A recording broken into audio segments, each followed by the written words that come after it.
Gotta move that.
Alright, buddy. Shalom. Welcome back.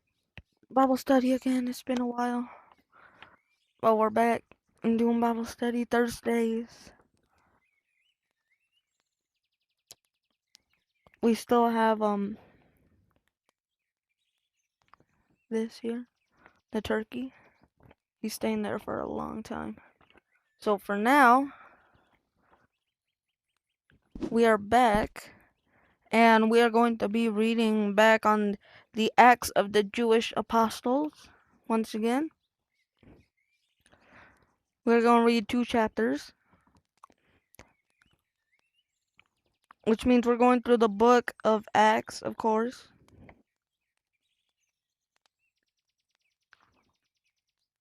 So we are going to start.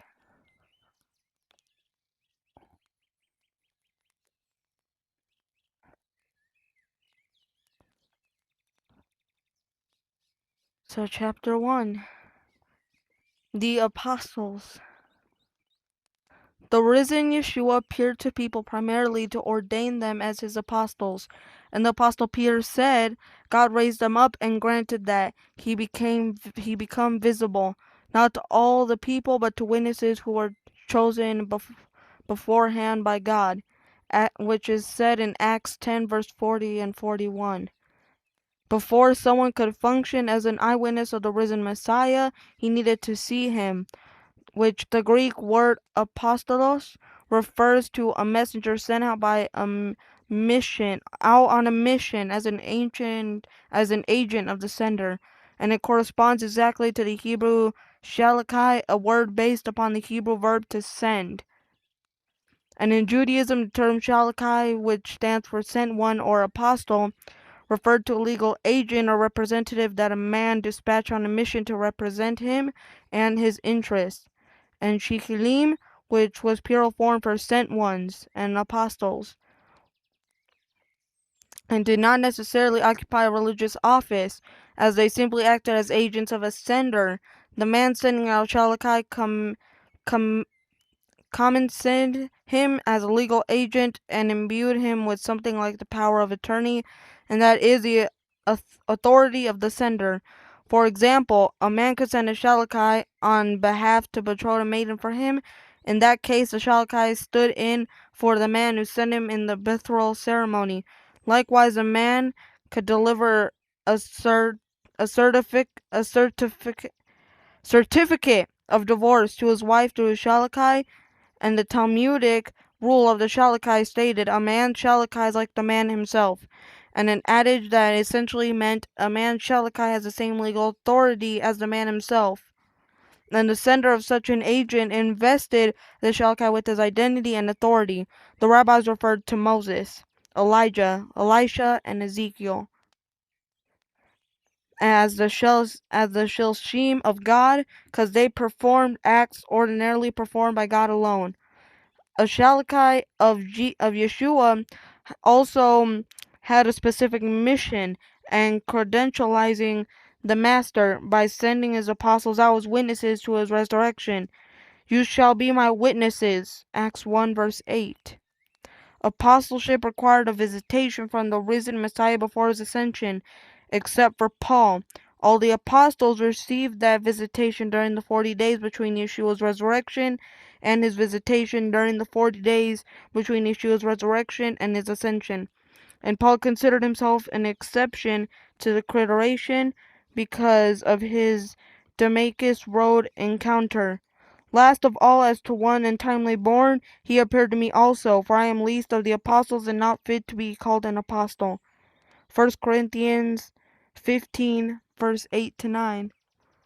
This explains why the office of apostle ceased after the original generation of Yeshua's disciples, and some Christian leader might apply the title apostle to themselves today, but in the strict sense of definition, there has been no genuine apostle of Yeshua since the original eyewitnesses fell asleep, and the Gospels do not record that the many hundred of personal visitations that apostles of Yeshua experienced over the 40 days, and those to whom he appeared became his witnesses and sent ones to the world. So, study questions of chapter 1. Define the Hebrew word shalakai.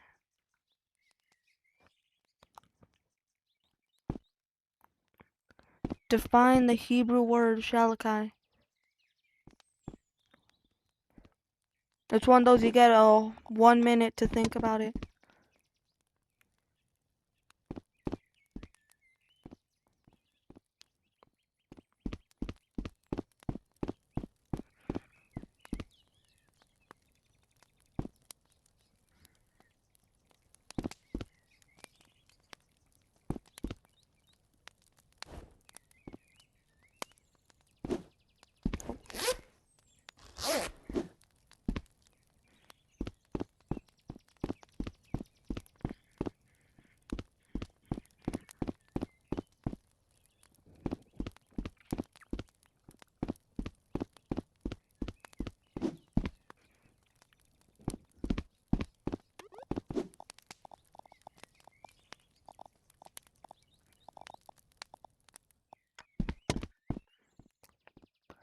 Alright, answer to question number 1. It corresponds exactly to the Hebrew shalakai, a word based upon the Hebrew verb, which stands for to send. Question number 2. Define the Greek word apostolos, which we talked at the beginning. And it's right next to that answer too. No, that we just said.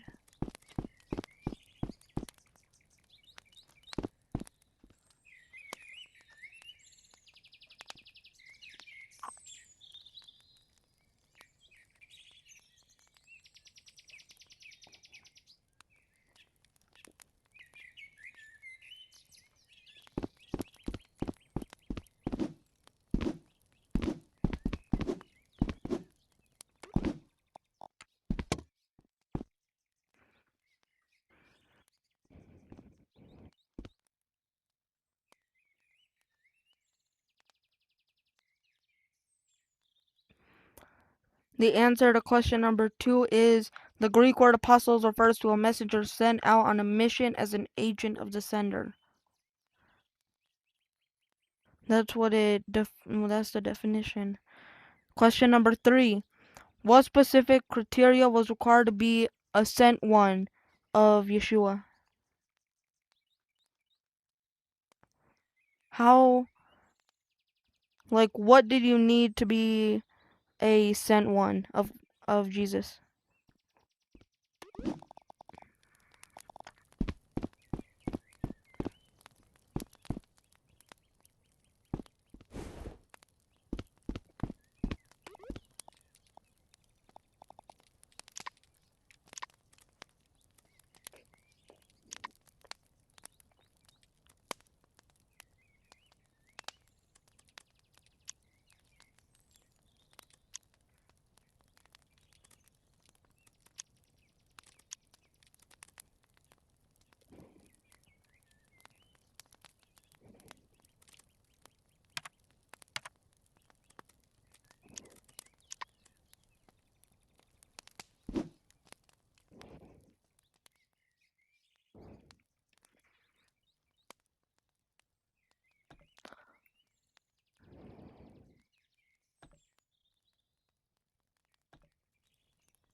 The answer is that apostleship is required by a visitation from the risen Messiah before his ascension.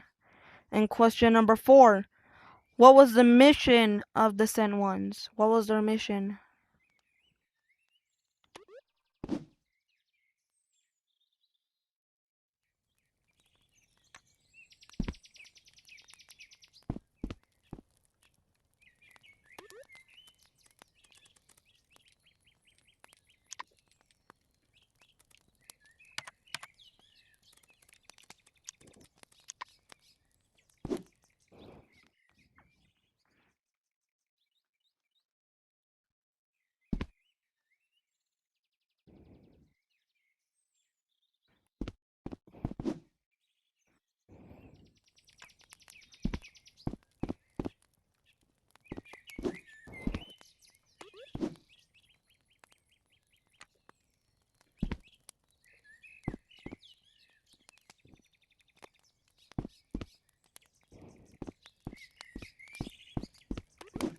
The answer to question number 4, they simply act as agents of a sender. The man sending out a Shalakai commissioned himself as a legal agent and imbued him with something like the power of an attorney, that is the authority of the sender.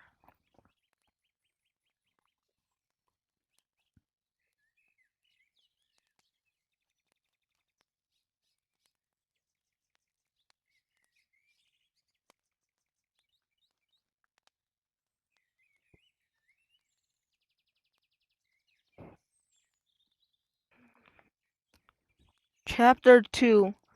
Restore the Kingdom. The disciples asked him the question that pressed on all their minds. Master, is it at this time you are going to restore the kingdom to Israel? After all, that's what the anointed Messiah King should accomplish.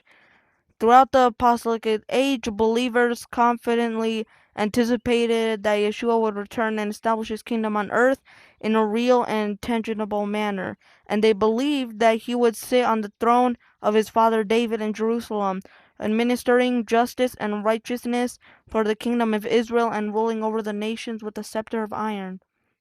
The apocalyptic community often quoted Psalm 2, which speaks of that coming day when God installs his king upon Zion, the holy mountain, and shatters the nations with a rod of iron in fulfillment of all the promises of the prophets.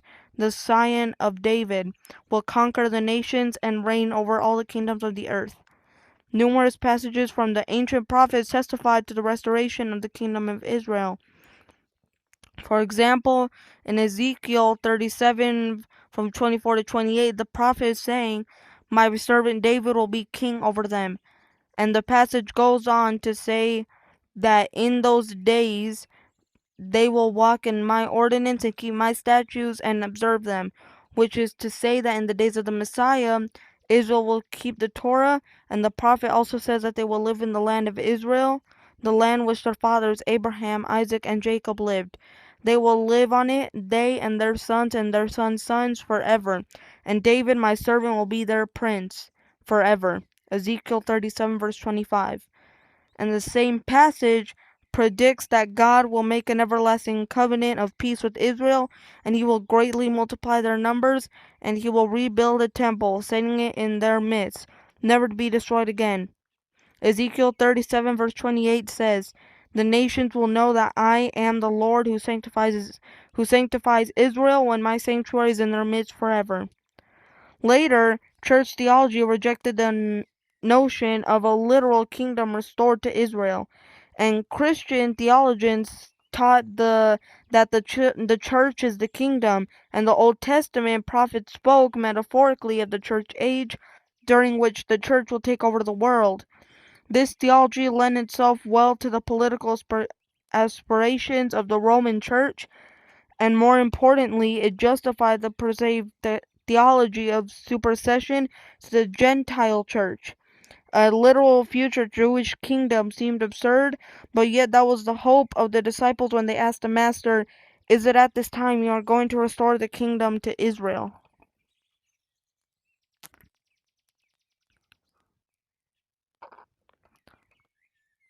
We have to read chapter 3 because this one was super short. Study question focus section number 2. Question number 1. What kind of kingdom did the disciples of Yeshua anticipate?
The question to answer number 1. What kind of kingdom the disciples of Yeshua anticipate? Believers confidently anticipated that Yeshua would return and establish the kingdom on earth in a real and tangible manner. They believed that he would sit on the throne of his father David in Jerusalem, administering justice and righteousness for the kingdom of Israel and ruling over the nations with the scepter of iron. Question number 2. What kind of kingdom did the biblical prophets predict?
The answer to question number 2 is they believe he sat on the throne of his father David in Jerusalem, administering justice and righteousness for King Israel and ruling over nation with the scepter of iron, which I read that. So the last one of question number 1, it was also with this one. And question number 3. With what did the later Gentile church identify the kingdom? Okay, this one is there. Okay.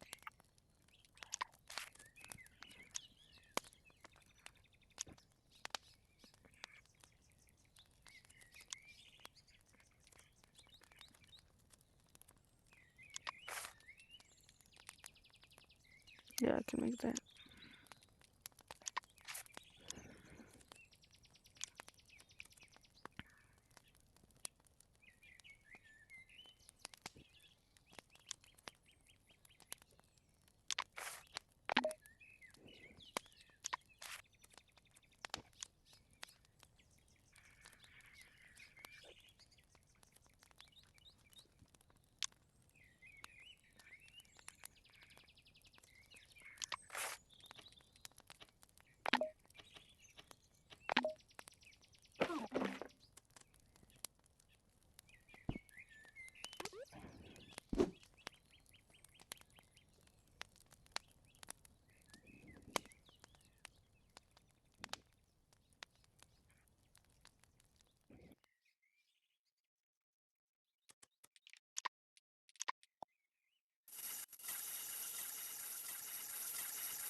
The answer to question number 3 is the theology lent itself well to the political aspiration of the Roman Church, and more importantly, it justified the perceived theology of supersession to the Gentile Church.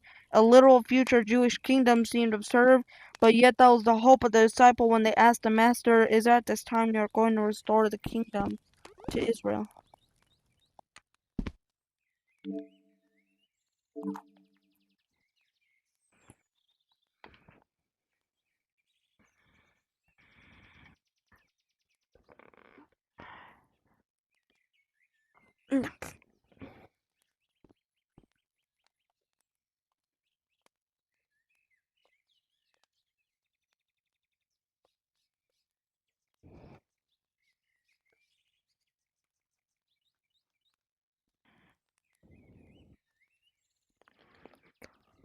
Alright.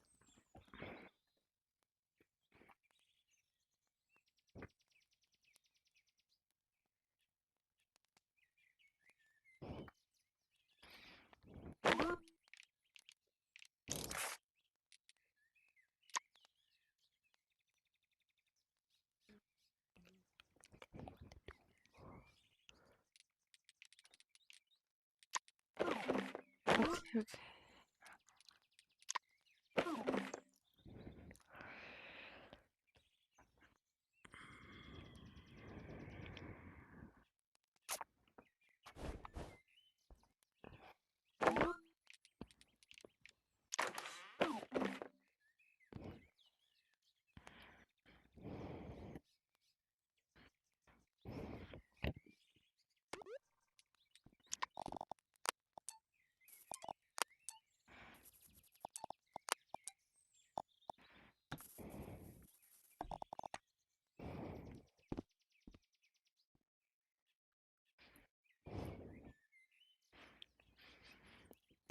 It is our duty to praise the Master of all, to acclaim the greatness of the One who forms all creation, for God did not make us like the nations of other lands, and did not make us like the same as other families of the earth.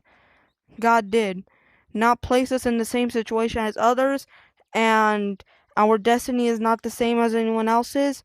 And we bend our knees and bow down and give thanks before the ruler of rulers, the Holy One.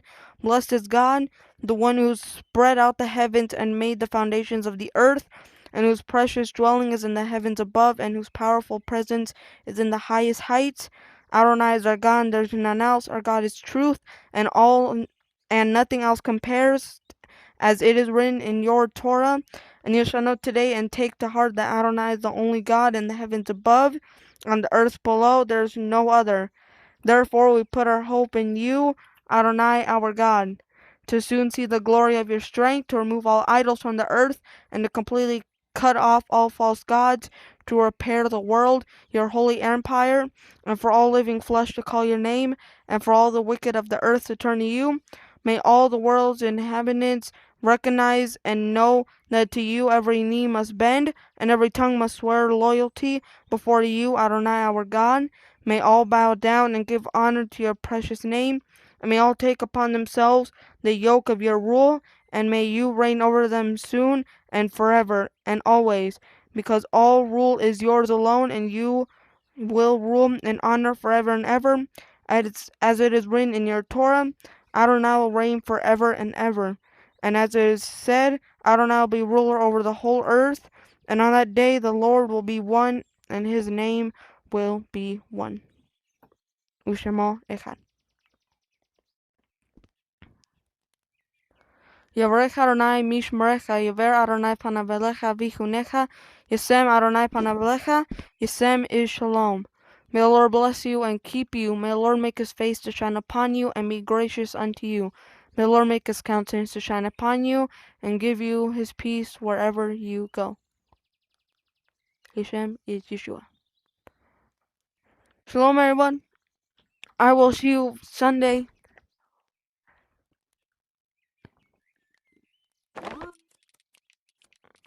I'll see you all Sunday.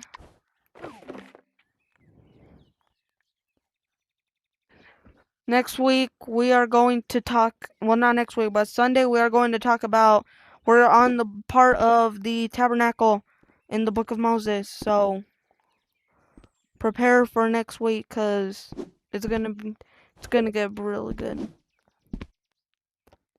So without further ado, Shabbat Shalom, everyone.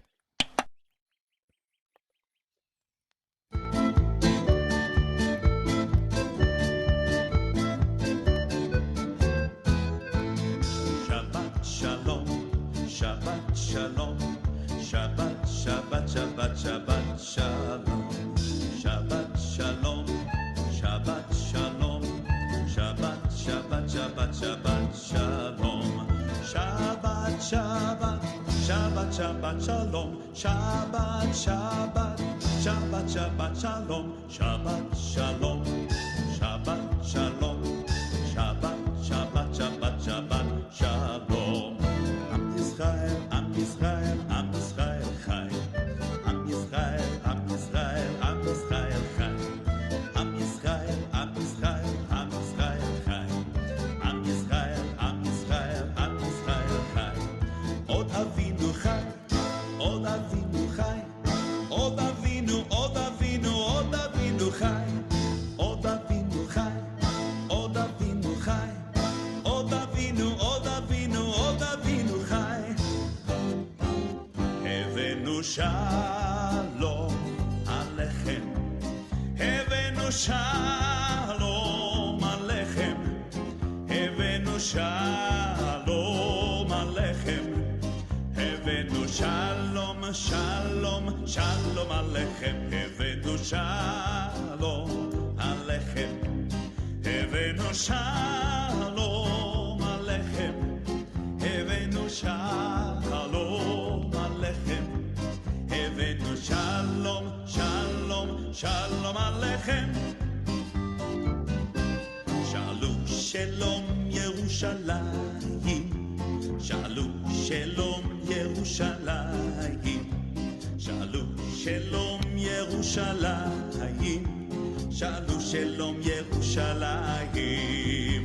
Shalu Shalom. Shalu Shalom. Shalu Shalom. Shalu Shalom Yerushalayim. Pray for the peace of Jerusalem. Pray for the peace of Jerusalem. Pray for the peace of Jerusalem.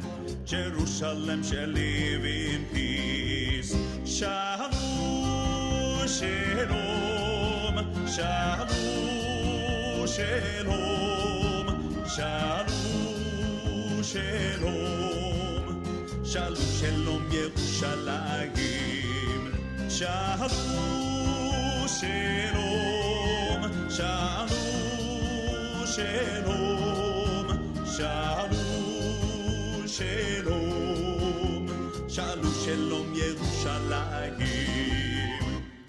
Shabbat Shalom, Shabbat Shalom, Shabbat, Shabbat, Shabbat, Shabbat Shalom, Shabbat Shalom, Shabbat Shalom, Shabbat, Shabbat, Shabbat, Shabbat Shalom.